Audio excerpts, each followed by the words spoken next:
just like my family, like we're all extremely close, but you just feel really guilty that you're just not there. Obviously, you just miss out on lots of things, especially as years go by. Joseph, thank you so much for the time. I really do appreciate it. No, pleasure, mate. Thank you for asking, mate. Really appreciate it. Honestly, of course, speaking with Joseph Sims Dennett, the director of The Banished, which is chilling, by the way. Um, Thank you. yeah, that is the goal in a film like this, I know. It really is. That was what we were aiming at. Yeah.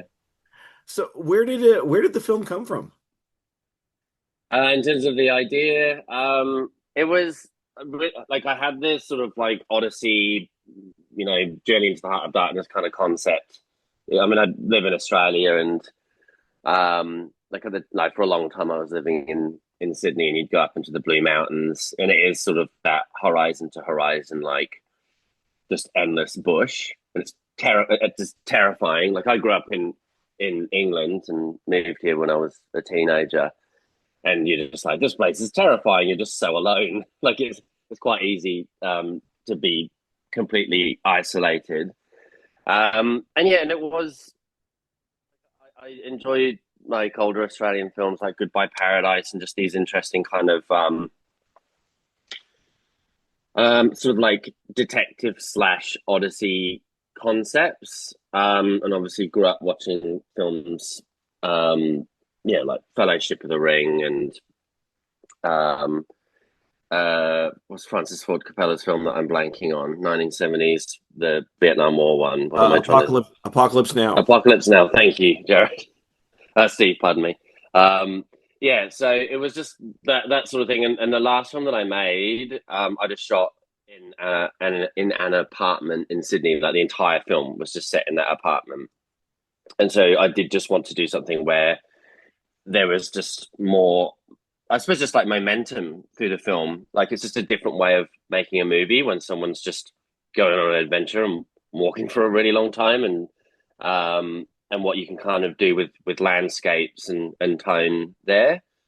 And so that's kind of where it came from. And then it was obviously just sort of like working on the characters and a story there, and it kind of being a study on the corrupting influence of guilt, all that kind of stuff. So yeah, it was like it's.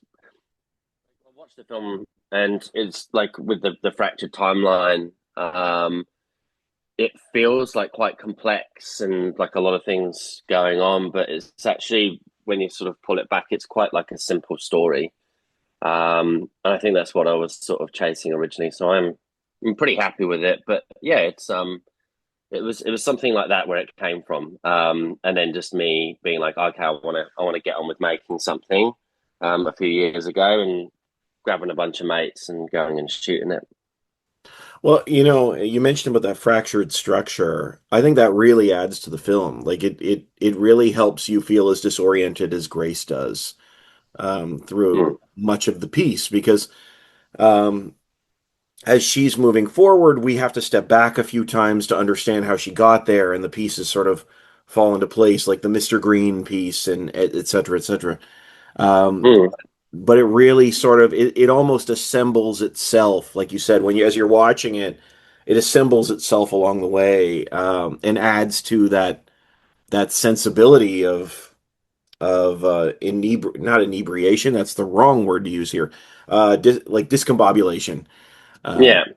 Well, it's like a disorientation. It's like it's what well, like what I was aiming at, like because I've been talking about this a bit, is like films like Wake and Fright and Picnic at Hanging Rock. It seems to just be like a bit of a theme with Australian films where you're just like, this is just weird when you're just out in the middle of nowhere, and just it's like just touching on those things that you can't quite explain. Just like that sense of dread or unease or however you try and describe it, and that film is able to really kind of capture and communicate.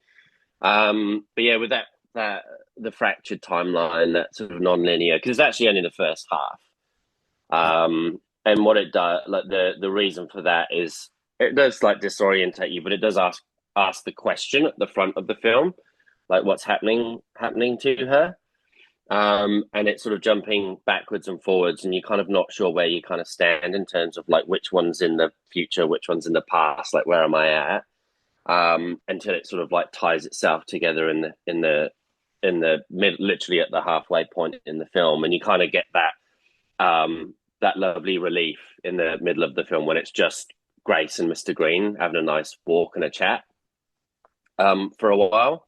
You kind of just explore their world and what's happened to them, and like you're exploring more just their characters and in a slightly more relaxed place. But you just know that something terrible is going to happen. Is the thing there, and then you get that bigger, that sort of like last third leading into the third act.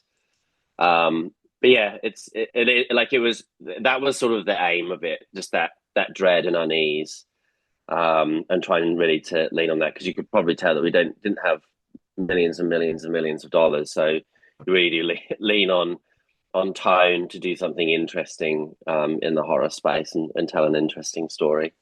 Wait, you're telling me those trees were not CGI? They were I thought the not. special effects No, were incredible. I thought.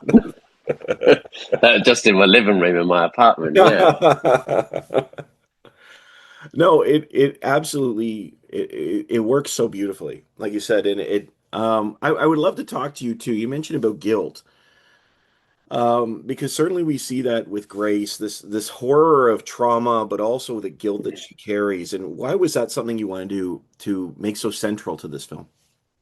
Oh, it was just like a thing that I like, it was personal to me. And it was just like things that you sort of reflect on it. Like it happens a lot. I don't know what the go is, where you guys all are, but especially in Australia, like everyone seems to kind of move away from where they live, and that certainly happened with me. Like we moved from the UK to Australia. My whole family all live up in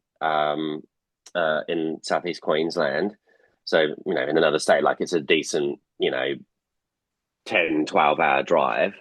My brother's down here as well, but it is just that thing of like, just like my family, like we're all extremely close, but you just feel really guilty that you're just not there. Obviously, you just miss out on lots of things, especially as years go by.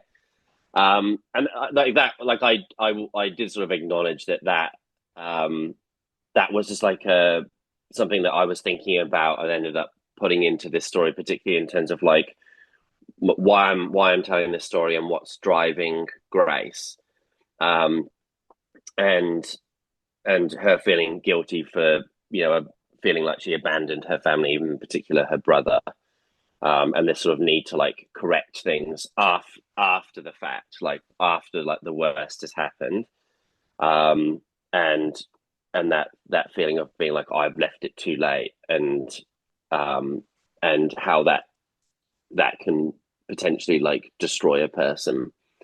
And so not like obviously it's not the most cheerful theme in the world, but um, that was sort of like that was the sort of like core driver to the protagonist in the story, and then it was sort of just set within that sort of odyssey, like trying to go find um, go find her brother in the middle of nowhere, and just the almost like detective kind of work that she does at the front, and then leading into this big journey.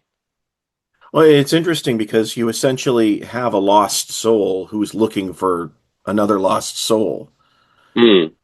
And it's an interesting tension because Grace is looking to save her brother, but you also get the sense that she's trying to almost save herself in some ways. It's a Mm. fascinating sort of back and forth. It is fascinating, and I tied it as well because it was years before it, but before I made the film, for work I had to go up into it was just literally just on the other side of the Blue Mountains. There's a town called Lithgow, and it's really beautiful. It's very like HBO mini series where like there's this little town and then there's this hard border, and it's just trees going up mountains as to the horizon on every side, and there's just a little road that goes there and then keeps going past it. But Lithgow was like when you're there, you're very aware that it was like a big deal. Like it was this sort of important Victorian kind of outpost town.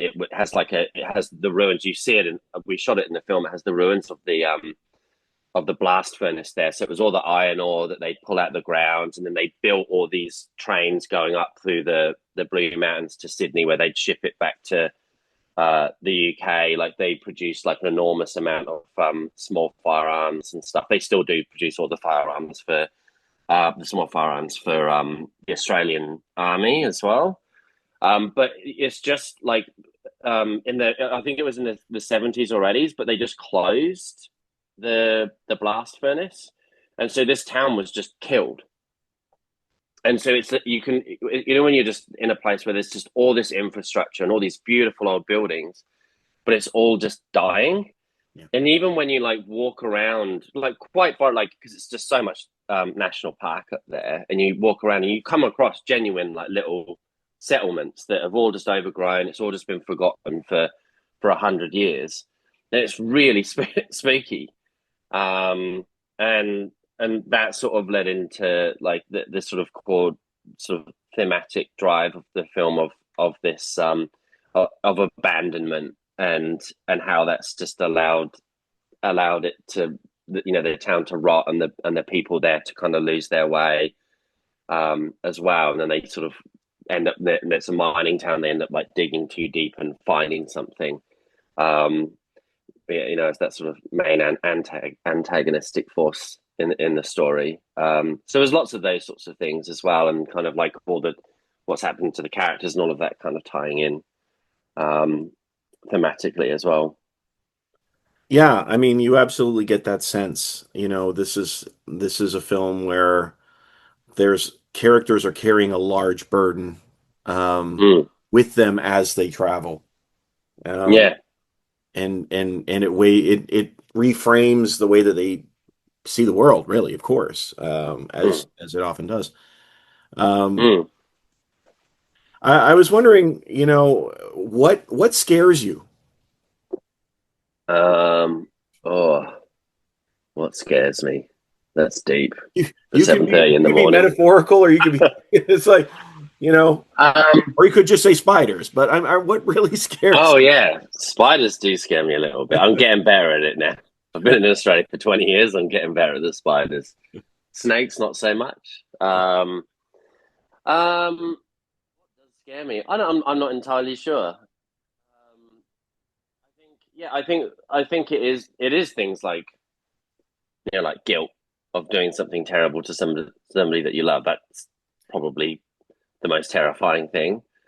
Um, and yeah, kind of it is. I suppose it is just like studies on like putting yourself before others, like all those sorts of things, like in terms of what Grace did, in terms of like escaping those sorts of things. Like I guess that's all just a reflection on me because I wrote the story. you? Um, so I guess it probably would be that. Like I think, like in my last film as well, it was the core one, the core kind of theme there was paranoia, which seems to be quite prevalent in this sort of space in cinema, where you're just like paranoia is just like you're just not sure what's real or not, which is I think because of the internet and the age that we live in and all of that. Like that's more of a big theme as well, which is quite unsettling. It's probably why I've decided to move to the middle of nowhere as well. Um, you're kind of a little bit more sure of like what's real and what's not real. Um, yeah, I think it's just those sorts of things. If that's any kind of answer for you. See, I would think moving to the middle of nowhere would add to that, but No, maybe it's not. it's a mate. That's what I always thought. Just like being isolated. Like I live in a house and there is no one for a very long time, but there's lots of cows. Hmm. And so at night, they all come to because the house is on the top of the hill. They all come and sleep at the top of the hill, and you can hear them like grunting and mooing and all of that. And it's just really lovely. They're actually really lovely creatures. But yeah, it's I found being in the middle of nowhere just to be extremely peaceful. And I lived in the middle of Sydney for a very, very long time. Um, and yeah, it's just having like not having your mind kind of turning over and sort of racing through the day all the time, Not to say that I'm not busy here. It just feels like it's a lot more of a like a tangible, real life that I'm living rather than trains and Ubers and pub and my usual sort of rat race that I was in, and it was great for a long time. But it's just like it's a nice relief to kind of be away from those things. So that's what I've done. I've gone and done a grace, um, and gone back to the bush. Love it. Love it. Honestly, I know Joseph, we're starting to run out of time, but just before as we wrap, what do you hope people take away from The Banished? Um, I hope that people, I don't know, I suppose just enjoy it, like especially leading into the sort of big showdown at the end and what happens, and sort of connecting with those themes that we've been talking about. And then, like I'd like it to kind of be in that realm of the Ben Wheatley kill list. There was obviously like a massive influence on this film.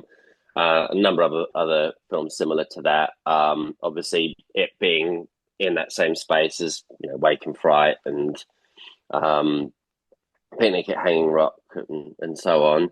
I'd like it to be kind of a continuation of the themes and ideas and that cinematic style and genre that those great movies established, and this to be kind of a hopefully a decent contribution to that space. Well, the film is great. Honestly, I loved it. It was so well No, thanks, executed mate. and just chilling. So, honestly, Joseph, thank you so much for your time. I really appreciate it, and I wish you the best.